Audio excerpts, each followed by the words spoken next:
Right, so we're talking the Pentagon papers, Ellsberg, Marine, Operation Phoenix, CIA, Vietnam, murder of Viet Cong cadre, anybody literate, teachers, intellectuals murdered mercilessly by the CIA under Operation Phoenix. You won't find that in the Pentagon papers, though.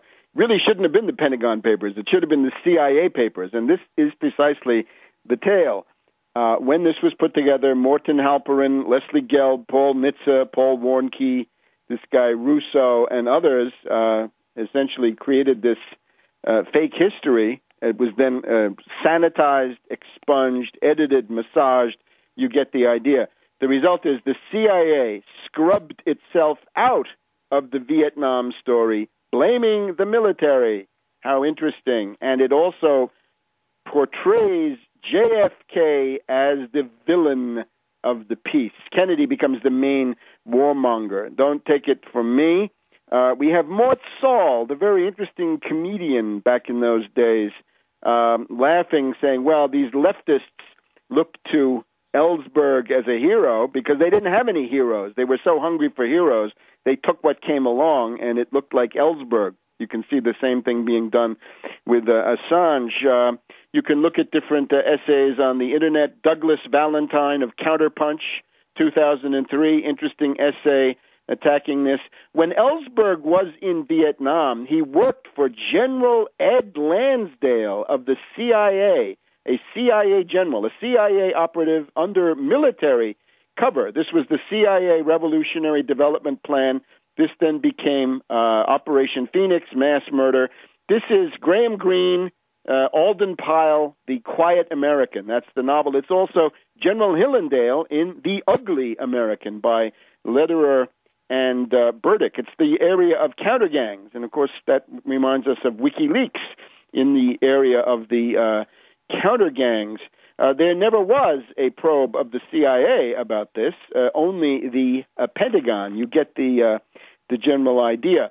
Fletcher Prouty, who was on the inside and who knew, points to the fact that the Pentagon Papers, this is his book, Prouty, JFK, CIA in Vietnam, published by Birch Lane in 1992, points to the fact that this whitewashes the CIA and demonizes Kennedy. There's nothing about National Security Action Memo 263 by Kennedy, October 1963, less than 2 months before he was assassinated. The U.S. would be out of Vietnam in 1965. There's not, interestingly enough, the Pentagon Papers just gloss over the fact that there was the Kennedy assassination. You've also got the fact that some of the people who are responsible for the impotence and failure of the U.S. left over recent years are the original brigade of groupies and cheerleaders for Ellsberg, starting with Noam Chomsky. Chomsky's, of course, hatred of Kennedy.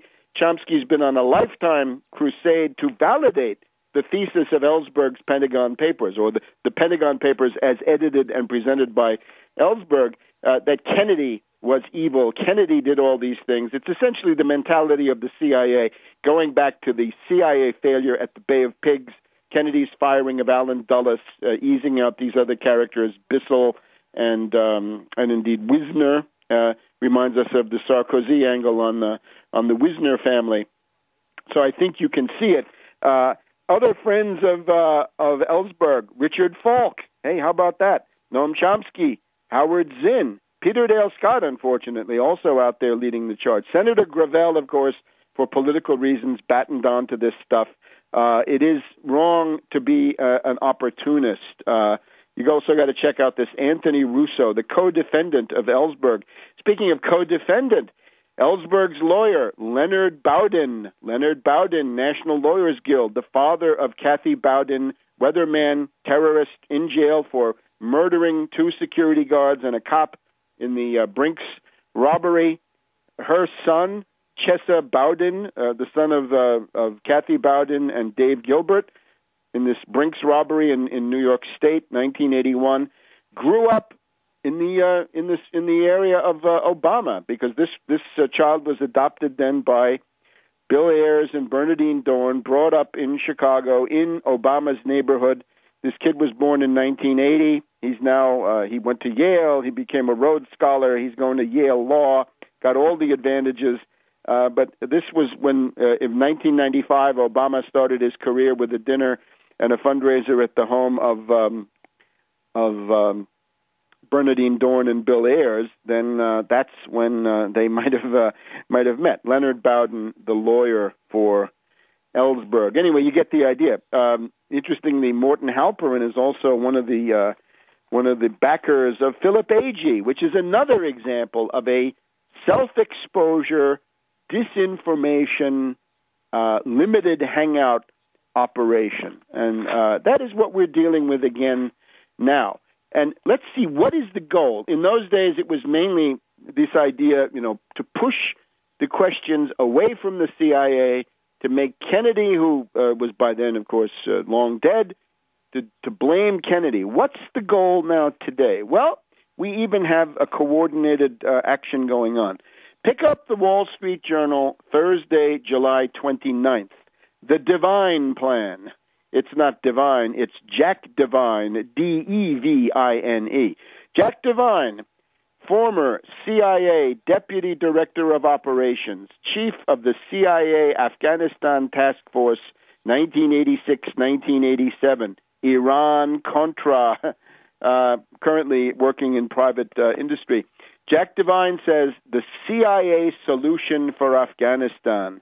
In a nutshell, there's no victory, but we can prevent Afghanistan from becoming a haven for al-Qaeda with a covert action strategy based on predator drones and alliances with local leaders. Get the idea?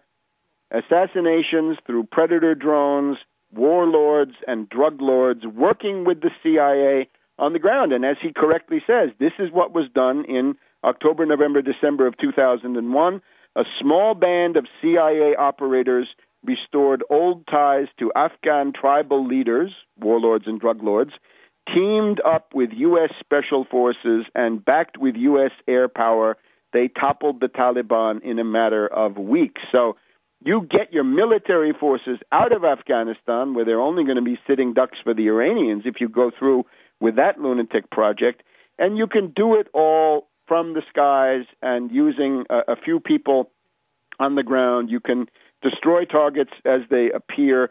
In other words, you can do pure anti-terror. No more counterinsurgency. Leave the Taliban alone. Indeed, negotiate with the Taliban. Too bad if you died. Too bad if you were part of the 66 people who died this week.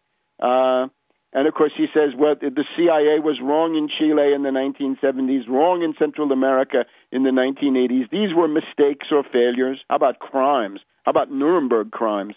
This was a flawed policy, and the CIA had no part in determining that flawed policy. Well, that's just ridiculous. They made policy and confronted people like stupid Reagan with a fait accompli. A CIA-run covert action program in Afghanistan is by nature custom-tailored to the reality on the ground. As such, it is a highly valuable tool that we should use to advance a modified objective in Afghanistan. So that's the Divine Plan, the CIA solution for Afghanistan, Wall Street Journal, Thursday, July 29th, 2010. This is where it leads. And, of course, notice one of the results of this sounds very much like the original Biden plan, right? About a year ago, Biden was saying, don't have a large military presence. Go in there with some drones and some spooks and some special forces. This would mean that the entire poppy crop of Afghanistan would be available for the CIA to transship. In other words, the CIA drug running dimension could go beyond any bounds that have been known so far. We'll be back in just a minute.